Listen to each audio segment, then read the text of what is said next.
After years of holding talks with Israel in a bid to gain statehood, the Palestinians have decided on a different strategy. They say that they are going to the United Nations to seek status as a full member state. That plan has drawn sharp criticism from Israel and from the United States, which insists that statehood can only be achieved through bilateral negotiations.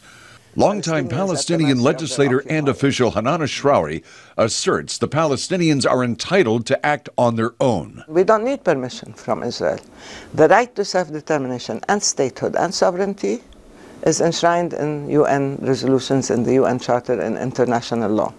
We have fulfilled all the requirements of statehood according to the Montevideo Convention and the UN Charter. The mechanism for recognizing statehood at the United Nations is specific. A resolution is introduced. The resolution is sent to the Security Council, which then studies it and then takes a vote on sending the measure to the full General Assembly. It then takes 2/3 of the UN's membership to approve voting state status. But the United States has announced that it will use its Security Council veto privilege to stop the Palestinian resolution. If that indeed takes place, the Palestinians are left with seeking observer state status that falls short of full membership. Non-voting UN membership not only provides a status upgrade, but it also affords access to UN committees and entities. And according to Graham Bannerman at the Middle East Institute, it could provide more Palestinian leverage at the bargaining table with the Israelis. Nobody believes that there's going to be a Palestinian state fully recognized in the international community without negotiations with the Israelis. That's going to happen. The issue is, will they be better able to negotiate with more of a state recognition than being this weak entity versus a stronger state of Israel?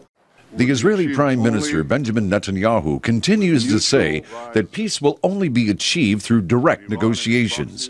And he says Israel will still be ready to talk even after the Palestinians seek statehood from the UN.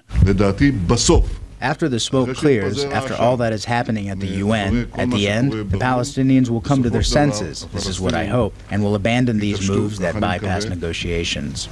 The PLO's representative to the United States, Mine Arakat, says he and other Palestinian leaders are undeterred by this and any other pressures. This is an issue of national pride to us.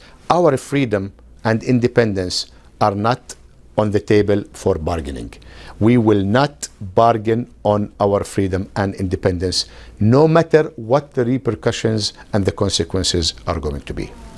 In Washington, which provided the Palestinians with nearly $500 million in 2010, consequences have been threatened as well. Nevertheless, Abbas says that statehood drive will not be stopped. Jeffrey Young, VOA News.